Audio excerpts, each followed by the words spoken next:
सावन में लोग शिव जी पर अभिषेक करते हैं। शंकर जी पर अभिषेक करने से क्या मिलता है? जो भगवान शिव की पूजा करता है, जो भगवान शिव की आराधना कर सकता है, वही पूजा और आराधना करने वाला भगवान कृष्ण का भक्त हो सकता है। शिव की कृपा से ही कृष्ण की भक्ति मिलती है, वरना मिल नहीं सकती। तो भगवान शिव की पूजा का फल है कृष्ण प्रेम। क्या? यदि किसी को कृष्ण से प्रेम हो गया, भगवान श्री कृष्ण की भक्ति मिल गई, तो उस पर भगवान शिव की विशेष, बिना शिव कृपा के आपको कृष्ण नहीं मिल सकते। तो आप लोगों ने खूब अभिषेक किया होगा, शंकर जी का खूब आराधना की होगी, तब जाके वृंदावन धाम प्राप्त हुआ है आप लोगों को। अब कृष्ण जब मिल गए तो फिर उनमें मन लगा लो, फिर यहां वहां ना मन हटाओ।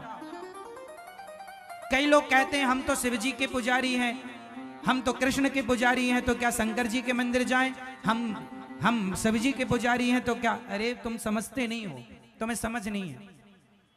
शंकर जी के मंदिर जाओ और शंकर जी से कहो, हे भोलेनाथ, जितनी भक्ति आपके हृदय में है, जितना प्रेम आपके हृदय में है भगवान के प्रति, श्याम सुंदर के प्रति, राम के प्रति, उसका एक अंश भी आप कृपा करके दे दें। हे नाथ, मेरा भी मन भगवान श्री कृष्ण के चरणों में, श्री राधा रानी के चरणों में लग जाए। तो कृष्ण कौन है? बोलो मेरी मां, कृष्ण कौन है? जिनके द्वार पर शंकर जी हाथ जोड़कर खड़े हैं। मैया, ओ यशोदा मैया। हाँ बाबा। अरे मैया, बड़ी दूर से आयो हूं, एक बार अपने छोरा को दर्शन कराए दे। मैया बोली, बाबा रुक, वहीं बैठो रही हो। मैया, यशोदा मैया कह रही है, शंकर जी रुको। शंकर जी रुक गए। वो भगवान जिनके दर्शन के लिए भगवान शंकर द्वार पर खड़े हैं और क्या कहते, मैया एक बार दर्शन कराए दे। मैया बोली, बाबा तेरी शकल बड़ी डरावनी है, मेरो छोरा देखेगो तो डर जावेगो। अरे मैया ना डरेगो, एक बार तो लाला को दर्शन कराए दे। मैया बोलती हैं, बैठो यहां, अभी हमारो लाला सो रहे हो है, जागेगो तो दर्शन कराएंगे। शंकर जी बैठे इंतजार कर रहे हैं कन्हैया के जागने का। लो, वो कृष्ण हैं। शंकर जी कौन है? जिन्होंने काम को जलाकर भस्म कर दिया। शंकर जी की तीसरी आंख खुले तो पृथ्वी जलकर भस्म हो जाए, वो सर्व सामर्थ्य शंकर जी।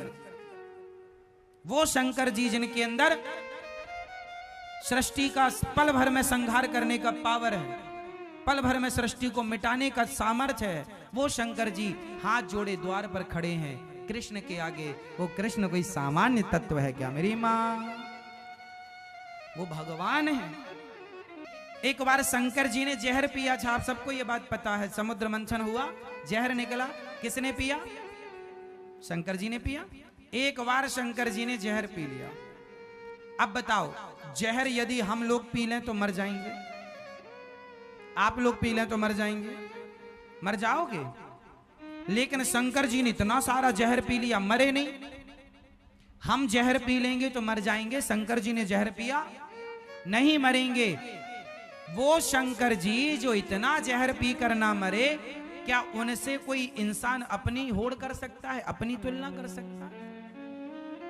वो शंकर जी जो देवाधिदेव महादेव हैं, जो कामदेव को जलाकर भस्म कर देते हैं, वो शंकर जी गोपी बनकर उस रास में जा रहे हैं भगवान श्री कृष्ण के। वो कृष्ण तत्व है जिनके पास शंकर जी जा रहे हैं, तुम उन्हें हल्के में ले रहे हो। कृष्ण को कोई सामान्य तत्व समझ रहे हैं आप लोग क्या? कृष्णात् परम किमपि तत्व महम न जाने। कृष्ण से भी श्रेष्ठ कोई तत्व है ये मैं नहीं जानता। शंकर जी भी जिन्हें जान ना पाते, शंकर जी किनका ध्यान करते हैं? सदा वसंतम हृदयारविंदे भवम भवानी सहितम नमामि। जिनका ध्यान शंकर जी करते हैं भगवान कृष्ण का जन्म हुआ तो दर्शन करने शंकर जी आए, रास हुआ तो दर्शन करने शंकर, जिनका दर्शन करने के लिए लाइन में शंकर जी खड़े हैं, उन कृष्ण को आप सामान्य समझ रहे हैं क्या? कोई मजाक का विषय बना रहे हैं क्या कि वो रास रचाए तो हम भी रचाएंगे? जो काम संत कर सकते हैं ना, तुम ना करो। उनकी भावनाएं अलग हैं, तुम्हारी भावनाएं अलग हैं। उनके विचार अलग हैं, तुम्हारे विचार अलग हैं। सबकी तुलना सबसे नहीं हो सकती मेरी मां। जिस तराजू में सोना तोला जाता है, उस तराजू में टमाटर नहीं तोले जा सकते। टमाटर, सब्जी, आलू तौलने की तराजू अलग होती है और सोना तौलने की तराजू अलग होती है। इंसानों को तौलने की तराजू अलग है और भगवान को तौलने की तराजू अलग है। दोनों को एक तराजू में नहीं तौला जा सकता। आप गलती ये करते हैं कि इंसानों से भगवान की तुलना कर लेते। अरे हम, उन्होंने किया हम भी करेंगे। तो उन्होंने पहाड़ उठाया था, है तुम्हारे बाप में हिम्मत एक उंगली से? उन्होंने इतना सा मुंह खोल के पूरा ब्रह्मांड दिखाया था, है तुम में हिम्मत? भगवान से कहा। आजकल का इंसान जब उसकी नादानी सुनते हैं ना, तो कई बार दया भी आती है मूर्खता पर, कई बार गुस्सा भी आती है कि बताओ भगवान के लिए लोग क्या क्या कहते हैं, जानते नहीं भगवान के बारे में, बोलते हैं। वो रास रचा रहे हैं, वो भक्तों पर कृपा कर रहे हैं। उस रास में शंकर जी भी सम्मिलित हो रहे हैं। पार्वती जी से कहते हैं जरा हमें भी आज श्रृंगार करो, जरा चूड़ी पहनाओ, जरा साड़ी पहनाओ, और लगा के बिंदिया पहन के साड़ी, चाल चले मतवाली। भगवान शंकर चल रहे हैं। जो नारद जी, बड़े बड़े ऋषि मुनि साधु संत, कौन नहीं उस रास में आया? स्वयं वशिष्ठ जी सामान्य है। वशिष्ठ जी के पास जितना पावर ब्रह्मा जी के पास है सृष्टि उत्पन्न करने का, जितना पावर भगवान श्री हरि के पास है, भगवान राम, भगवान कृष्ण के पास जितना पावर है, उतना पावर तप के बल पर श्री वशिष्ठ जी ने प्राप्त कर रखा है। वशिष्ठ जी चाहें तो एक अलग सृष्टि बना सकते हैं। वशिष्ठ जी इतने पावरफुल, अलग ब्रह्मा बना सकते हैं, अलग सृष्टि की रचना कर सकते हैं। एक बार विश्वामित्र जी ने कहा मैं भी कर सकता हूं। एक बार विश्वामित्र जी और वशिष्ठ जी में कहा सुनी हो गई। वशिष्ठ जी इतने पावरफुल थे तो विश्वामित्र जी को लगा मैं भी करूं। आपको पता नहीं होगा, एक बार विश्वामित्र जी ने तो नई सृष्टि प्रारंभ भी कर दी थी। नई सृष्टि, और वो नई सृष्टि क्या है जानते हो? नहीं, ये जो नारियल होता है, ये नारियल ब्रह्मा जी की बनाई सृष्टि नहीं है। एक बार विश्वामित्र जी को गुस्सा आ गया कि मैं चाहूं तो नई सृष्टि कर लूं, तो कहा कि कर लो। तो वो करने लग गए। तो उन्होंने, अब भाई सृष्टि के लिए आदमी लोग चाहिए, स्त्री पुरुष, तो उन्होंने पिंड बनाना शुरू किया। जिस पिंड से इंसानों का जन्म होता, तो सबसे पहले वो पिंड, जैसे चिड़िया पहले अंडा देती है, स्त्री और पुरुष के गर्भ में भी तो एक, ये समझो कि स्त्री का रज, पुरुष का तेज जाकर मिलता है तो एक कलल बनता है। उसी तरह सबसे पहले अंडा तैयार हुआ। तो आपने देखा नारियल में दो आंखें होती हैं, ध्यान से देखा, पानी भरा होता, जैसे बच्चे मां के पेट में पानी भरा होता है, पूरा अंडा जैसा प्रोसेस होता है नारियल का। नारियल वो सृष्टि की शुरुआत करने लगे अपनी तपोबल से, मैं अलग सृष्टि बनाऊंगा। ऐसे फिर उन्हें समझाए भैया अलग ना चलो,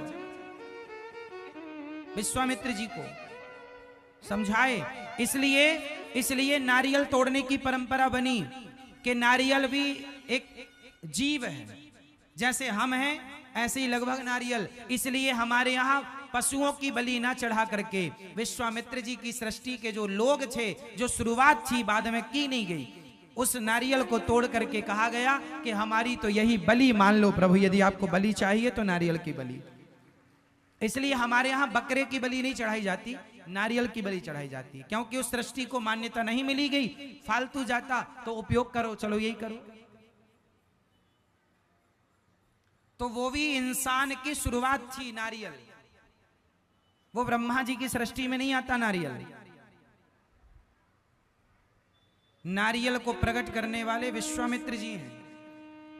विश्वामित्र जी तो कम पावरफुल हैं, वशिष्ठ जी तो इतने पावरफुल हैं जस की तस ये सृष्टि को मिटा के फिर बना सकते हैं। वशिष्ठ जी राम जी के गुरु वशिष्ठ जी, आज भी वशिष्ठ जी हैं। कश्यपोत्री वशिष्ठस्य विश्वामित्रोथ गौतमा जमदग्निर भरद्वाज।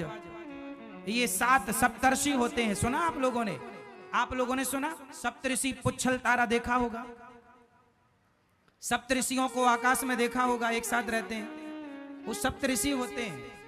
कौन कौन है उनमें? कश्यप, कश्यपोत्री, अत्रि, कश्यपत्री, कश्यपोत्री वशिष्ठ, वशिष्ठ कश्यपोत्री वशिष्ठस्य, विश्वामित्र, विश्वामित्र भी उसमें है। कश्यप, कश्यपोत्री, अत्रि अनुसुईया माँ के पति, कश्यपोत्री वशिष्ठस्य विश्वामित्रोथ गौतमा, गौतम ऋषि अहिल्या के पति, कश्यपोत्री वशिष्ठस्य विश्वामित्रोथ गौतमा, जम कश्यपोत्री वशिष्ठस्य विश्वामित्रोथ गौतमा जमदग्निर भरद्वाज। जमदग्नि मतलब परशुराम जी के पिता, जमदग्निर भरद्वाज, भरद्वाज जी। भरद्वाज जी का नाम सुना होगा, रामचरितमानस में भरद्वाज जी का उल्लेख। राम जी उनके आश्रम भी गए थे, श्री भरद्वाज जी के। भरद्वाज मुनि बसई प्रयागा, प्रयागराज में रहते थे। ये सप्त ऋषि हैं जो इतने पावरफुल हैं, सातों के अलग सृष्टि कर सकते हैं। ये सारे ऋषि, इन सब के ऊपर होते हैं भगवान शंकर, इंद्र के, देवताओं के राजा इंद्र। इंद्र के ऊपर इंद्र इंद्र इंद्र हाथ जोड़े खड़े रहते हैं भगवान शंकर के आगे। सबसे पावरफुल हैं सृष्टि में ऋषि। ऋषियों से देवता जो है ना, देवता पावरफुल नहीं होते। ये ऋषि लोग चाहें तो देवताओं को जहां चाहे, इंद्र को श्राप दे दिया था गौतम ऋषि ने, जा तेरे पूरे शरीर में योनि हो जाए। अहिल्या का जब चरित्र बिगाड़ने गए, 1000 योनि छिद्र हो गए थे पूरे शरीर में, मुंह दिखाया नहीं गया इंद्र से कहीं। बाद में फिर आंख के रूप में परिणित हो गई। इंद्र की 1000 आंख हैं। पहले योनियां थी, पूरे शरीर में योनि छिद्र, योनि लंपट थे ना, तो श्राप से योनि हो गई, फिर वो आंखों में तब्दील हो। देखिए हमारे यहाँ का साइंस, यहां ही आंखें नहीं, पूरे शरीर में आंखें हो सकती हैं। आप पूरे शरीर से देख सकते हैं, इंद्र पूरे शरीर से देखते हैं। ये हुआ है हमारे यहाँ, ऐसी परंपरा रही है हमारी। ये ऋषि, आप लोगों ने सुना होगा, महाभारत में एक उल्लेख सुना होगा आप लोगों ने, भीष्म पितामह के सामने शिखंडी आ गया। बोलो हाँ हाँ। शिखंडी पहले स्त्री था। शिखंडी का जब जन्म हुआ तो स्त्री था, पर हमारे देश में ऐसे ऐसे संत थे कि हमारे ऋषियों ने, शिखंडी के पिता ने कहा कि महाराज हमें लड़की की जरूरत नहीं है, राज्य चलाने को लड़का चाहिए, लड़का चाहिए। तो शिखंडी को लड़की से लड़का बनाया गया था 5500 साल पहले। यह टेक्नोलॉजी थी। आजकल भी साइंस के द्वारा स्त्री लिंग परिवर्तन हो जाता है, लेकिन आज के में एक समस्या है कि यदि स्त्री को पुरुष बना दिया, आजकल भी प्लास्टिक सर्जरी के द्वारा स्त्री को पुरुष बना दिया जाता है और पुरुष को स्त्री। लेकिन जो पुरुष स्त्री बनता है तो स्त्री योनि तो हो जाती है, लेकिन पुरुष जो स्त्री बनेगा वो कभी मां नहीं बन सकता। लेकिन हमारे यहां ऐसी परंपरा रही है कि शिखंडी स्त्री थे, और जो स्त्री पुरुष बनेगी तो वो कभी बाप नहीं बन सकती। लेकिन शिखंडी जब स्त्री से पुरुष बने तो वो पिता भी बने बाद में। और कई बार हमारे यहां स्त्री को पुरुष और पुरुष को स्त्री भी बनाया गया है। शास्त्रों में वर्णन आपको मैं कई जगह दिखा दूंगा। हमारे यहाँ ये सारी टेक्नोलॉजी थी, प्रयोग कम करते थे क्योंकि जरूरत नहीं थी, सिद्धांत उद्देश्य अलग अलग थे। तो वो ऐसे ऐसे ऋषि मुनि जो सृष्टि बना सकते हैं, अलग सृष्टि कर सकते हैं। स्त्री को शिखंडी इसका उदाहरण है, महाभारत में कथा है इस बात की कि शिखंडी पहले स्त्री थे, बाद में पुरुष हो गए, इसलिए भीष्म पितामह ने उन पर बाण नहीं चलाया। बाद में पुरुष हुए तो क्या हुआ, जन्म से तो स्त्री है। तो मतलब स्त्री से पुरुष बनाने की क्या प्रोसेस भारत में हम हिंदुओं के पास पहले से ये तकनीक थी।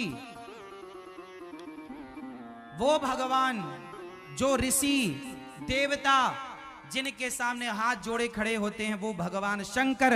और वो भगवान शंकर मैया यशोदा से कहते, अरे मैया तेरे लाला को एक बार दर्शन करना हो, एक बार दर्शन कराए थे। वो भगवान हैं। आप बड़े भाग्यशाली हैं कि उन भगवान की कथा सुन रहे हैं जिन भगवान के दर्शन के लिए शंकर जी भी खड़े रहते हैं द्वार पर। मैया एक बार दर्शन कराए।